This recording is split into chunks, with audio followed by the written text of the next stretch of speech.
আসসালামু আলাইকুম। Golden hills একাডেমির পক্ষ থেকে তোমাদেরকে স্বাগত জানাই। আজকে আমরা বোর পরমাণু মডেল নিয়ে আলোচনা করব। আমরা ইতিমধ্যে রাদারফোর্ড পরমাণু মডেল নিয়ে আলোচনা করেছিলাম। রাদারফোর্ড পরমাণু মডেলটাতে কিছু ভুল ছিল এবং সেই ভুলগুলো বোর পরমাণু মডেলে এসে সংশোধন হয়েছিল। তো চলো আমরা আজকে ক্লাসটা শুরু করি। বিজ্ঞানী রাদারফোর্ড 1911 সালে সে তার পরমাণু মডেলটা উপস্থাপন করেছিল এবং বিজ্ঞানীরা তাতে ভুল ধরেছিল।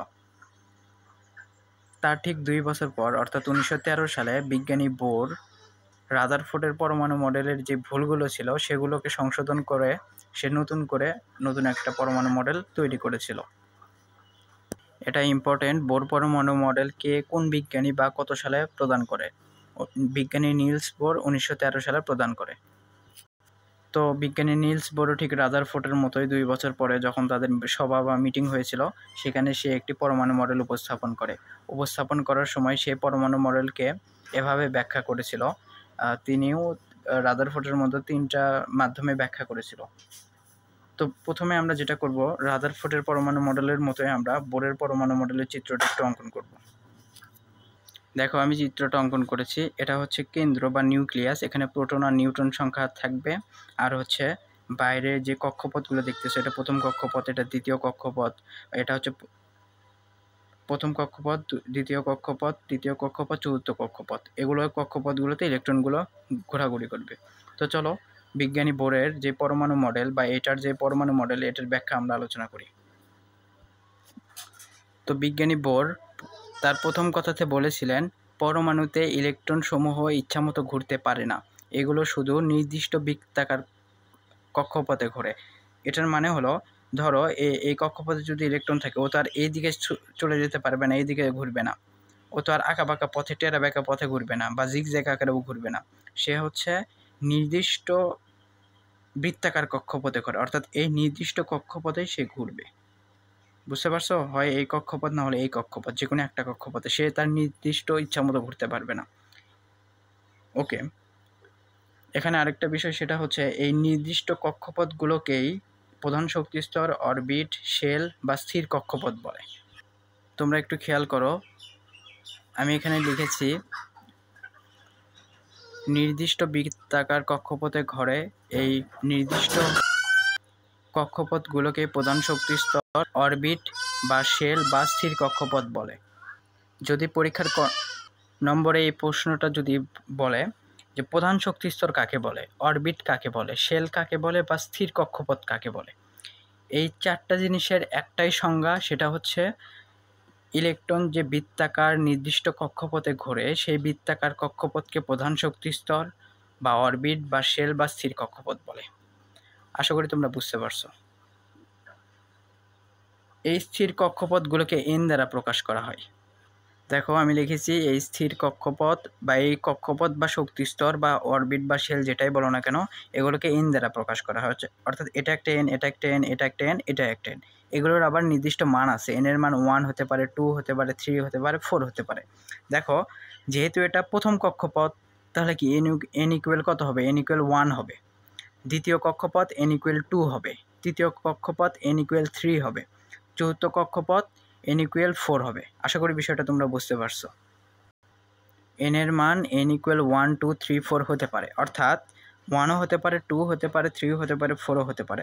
যেহেতু এটা প্রথম কক্ষপথ না, তাহলে কি হবে বলো তো? এন ইকুয়াল এটা হবে 1, এটা দ্বিতীয় কক্ষপথ, এন ইকুয়াল হবে এটা 2, এটা তৃতীয় কক্ষপথ, এন ইকুয়াল হবে 3, এটা চতুর্থ কক্ষপথ, এন ইকুয়াল হবে 4। আশা করি তোমরা বিষয়টা ক্লিয়ার।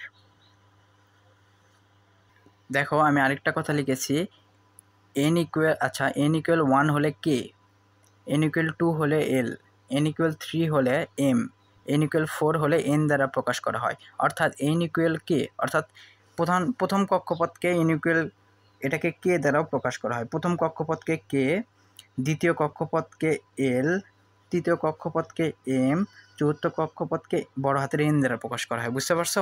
ওই জন্য এটা লিখেছি এন ইকুয়াল 1 হলে কে, এন ইকুয়াল 2 হলে এল, এন ইকুয়াল 3 হলে এম, এন ইকুয়াল 4 হলে এন দ্বারা প্রকাশ করা হয়। অর্থাৎ প্রথম কক্ষপথকে কে, দ্বিতীয় কক্ষপথকে এল, তৃতীয় কক্ষপথকে এম এবং চতুর্থ কক্ষপথকে বড় হাতের এন দ্বারা প্রকাশ করা হয়। এগুলো হচ্ছে এগুলোর ডাক নাম। বুঝতে পারছো? আর এন ইকুয়াল 1 হলে কে সেটা তো তোমরা বুঝলাই। n=1, n=2, n=3, n=4, মানে প্রথম কক্ষপথ, দ্বিতীয় কক্ষপথ, তৃতীয় কক্ষপথ, চতুর্থ কক্ষপথ। কিন্তু এগুলো সবাই কিন্তু এক একটা প্রধান কক্ষপথ, প্রধান শক্তি স্তর। বিষয়টা বুঝতে পারছো? যদি প্রধান শক্তি স্তরের মান n=3 হয়, তাহলে তার ডাকনামটা কী হবে? ডাকনাম হবে বড় হাতের M। যদি প্রধান শক্তি স্তরের মান n=4 হয়, তাহলে তার ডাকনাম হবে বড় হাতের N। বিষয়টা আশা করি ক্লিয়ার। এবার চলো, এটা ছিল হলো রাদারফোর্ড বিজ্ঞানী বোরের 1 নম্বর কথা। মানে ও সবার সামনে প্রথম এই কথাটাই বলেছিল, মানে ওর পরমাণু মডেলটাকে ব্যাখ্যা করেছিল। এবার চলো দ্বিতীয়তেও একটা সূত্র প্রদান করেছিল, সূত্রটা একটু দেখি। বিজ্ঞানী নিলস বোর তার 2 নম্বর কথাতে বলেছিলেন, এই মডেল দ্বারা ইলেকট্রনের কৌণিক ভরবেগ নির্ণয় করা যায়। বুঝতে পারছো? এই যে দেখো, এটা আসলে সূত্রটা হচ্ছে এটা, mvr=nh/2π। এখানে mvr এর মানটাই তোমাদেরকে নির্ণয় করতে হবে। mvr-তে হচ্ছে কৌণিক ভরবেগ, m-তে হচ্ছে ইলেকট্রনের ভর, যেটা আমি তোমাদেরকে চার্টে লিখে দিয়েছিলাম এটা। কিন্তু এটা তোমাদের এই অঙ্কে লাগবে না, কারণ এই অঙ্কে আসলে সবসময় কৌণিক ভরবেগটাই নির্ণয় করতে বলে। এখানে তোমার লাগবে n এর মান, h এর মান, 2π সেটা তো জানো, পায়ের মান হচ্ছে 3.1416, আর 2 তো ওটা হচ্ছে সংখ্যা, v হচ্ছে ইলেকট্রনের বেগ, আর হচ্ছে কক্ষপথের ব্যাসার্ধ। এই তিনটা আসলে তোমরা একটু কম গুরুত্ব দিবা, এগুলোর তেমন একটা প্রয়োজন নাই। তোমাদের প্রয়োজন হচ্ছে n= কি জানো, যততম শক্তি স্তর বা প্রধান শক্তি স্তর।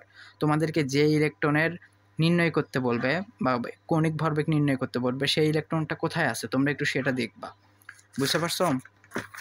যদি তৃতীয় কক্ষপথের কোনো ইলেকট্রনের কৌণিক ভরবেগ নির্ণয় করতে বলে, ওরা ওখানে বলে দিবে যে তৃতীয় কক্ষপথ, তাহলে n এর মান হবে 3। যদি চতুর্থ তাহলে n এর মান কত হবে বলো তো? এখানে n এর মান 3 বসাতে হবে যদি তৃতীয় কক্ষপথ বলে দেয়, অর্থাৎ যততম শক্তি স্তর বা যততম কক্ষপথ বা প্রধান শক্তি স্তর। আর যদি চতুর্থ কক্ষপথ বলে তাহলে n এর মান 4। যদি দ্বিতীয় কক্ষপথ বলে তাহলে n এর মান হচ্ছে 2। এটা একটু মনে রাখবা, যততম শক্তি স্তর সেটাই হচ্ছে n এর মান। আর h হচ্ছে এটা মুখস্থ মান, প্লাঙ্কের ধ্রুবক 6.626 × 10⁻34। এটা সব অঙ্কের ক্ষেত্রে তোমাদেরকে মুখস্থ করতে হবে।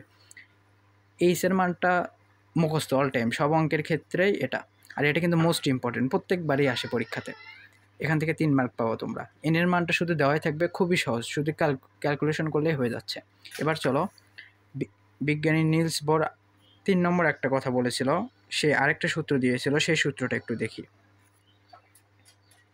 এটা একটু খেয়াল করো, সে 3 নম্বর কথা বলেছিল, কোনো শক্তি স্তরে ইলেকট্রন ঘোরার সময়, মানে শক্তি স্তরে তো ইলেকট্রন ঘুরবে, ঘোরার সময় শক্তি শোষণ বা বিকিরণ করে না।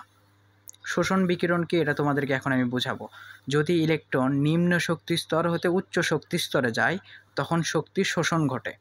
আবার বিপরীত হলে, অর্থাৎ উচ্চ থেকে নিম্নের দিকে আসলে সেটা হয় বিকিরণ। চলো উচ্চ নিম্ন আর শোষণ বিকিরণ বিষয়টা তোমাদেরকে চিত্রের সাহায্যে দেখাই। এদিকে খেয়াল করো, এটা হচ্ছে n=1 আর এটা হচ্ছে n=2। এই দুটার সাপেক্ষে ছোট কোনটা বলো তো? n=1টা হচ্ছে ছোট, অর্থাৎ ছোট যেহেতু এটা হচ্ছে নিম্ন শক্তি স্তর। আর n=2, 1-এর থেকে 2-এর মান বড় না, অবশ্যই বড়, তাই এটা হচ্ছে উচ্চ শক্তি স্তর। আচ্ছা, তোমরা এটা আর এটা কল্পনা করো, n=2 আর n=3 কল্পনা করো, মানে এই দুইটা শুধু। n=3 এটা বড়, তাহলে কি এটা হচ্ছে উচ্চ শক্তি স্তর, n=2 এটা হচ্ছে নিম্ন শক্তি স্তর। এটা হচ্ছে এই দুইটার সাপেক্ষে। আবার এই দুইটার সাপেক্ষে কল্পনা করো, n=4 এটা হচ্ছে উচ্চ শক্তি স্তর, আর n=3 এটা হচ্ছে নিম্ন শক্তি স্তর। বুঝতে পারছো? আবার তুমি n=1 আর n=4 এর সাপেক্ষে চিন্তা করো, এটা হচ্ছে নিম্ন শক্তি স্তর, এটা হচ্ছে উচ্চ শক্তি স্তর। আশা করি বুঝতে পারছো। যখন একটা ইলেকট্রন, এই দুইটা কল্পনা করো, এটা নিম্ন, এটা হচ্ছে উচ্চ। যখন একটা ইলেকট্রন এখানে ঘুরতে ঘুরতে হুট করে সে যদি এই কক্ষপথে পার হয়, তাহলে এটা হবে শক্তি শোষণ, অর্থাৎ নিম্ন থেকে উচ্চের দিকে গেলে শক্তি শোষণ হয়। আবার যদি এই উচ্চ থেকে যদি নিম্নের দিকে আসে, একটা ইলেকট্রন যদি ঘুরতে ঘুরতে হুট করে যদি এখানে চলে আসে, তখন হবে শক্তি বিকিরণ। বিষয়টা আশা করি তোমরা ক্লিয়ার। নিম্ন থেকে উচ্চের দিকে গেলে শোষণ, উচ্চ থেকে নিম্নের দিকে আসলে বিকিরণ, মানে উপরের দিকে উঠলে শোষণ, নিচের দিকে নামলে হচ্ছে বিকিরণ। তো এই শোষণ বিকিরণের যে মানটা, সেটা নির্ণয়ের একটা সূত্র আছে, সেই সূত্রটা তোমরা একটু মুখস্থ করবা। তবে তোমাদের পরীক্ষাতে আসে মূলত এই সূত্রটা, বুঝতে পারছো? এটার থেকে প্রত্যেক বছরের সব বোর্ডেই সৃজনশীল আসবে, এটা হচ্ছে মাস্ট, এখান থেকে অঙ্ক করতে হয় এই অধ্যায়ের। ওকে, চলো সেই সূত্রটা একটু দেখি। শোষিত বা বিকিরিত শক্তির মানের সূত্র হচ্ছে H এইচসি ডিভাইডেড ল্যামডা। দেখো আমি সূত্রটা লিখলাম, শোষিত বা বিকিরিত শক্তির মান নির্ণয় করতে বললে এই সূত্র H nu equal H C divided lambda, একে নিউ বলে, বুঝতে পারছো? একে নিউ। এইচতে কি, এই এইচ আর এই এইচতে হচ্ছে প্লাঙ্কের ধ্রুবক। এই যে দেখো প্লাঙ্কের ধ্রুবকের মান এখানে লিখে দিলাম, এটাই, তাই নতুন করে এই পাশে আমি আর লিখিনি।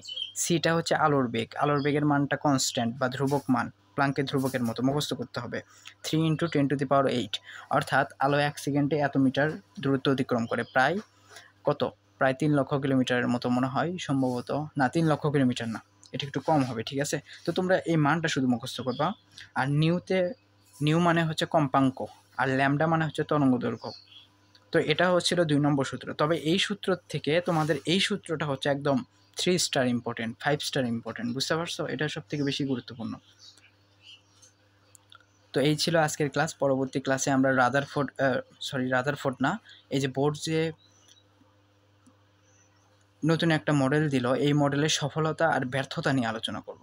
কারণ পরীক্ষার হলে ঘ নম্বরে বলে যে রাদারফোর্ড, দুঃখিত বারবার আমি ভুল বলতেছি, যে পরীক্ষাতে বলে বিজ্ঞানী বোর কি সফলতা পেয়েছিল।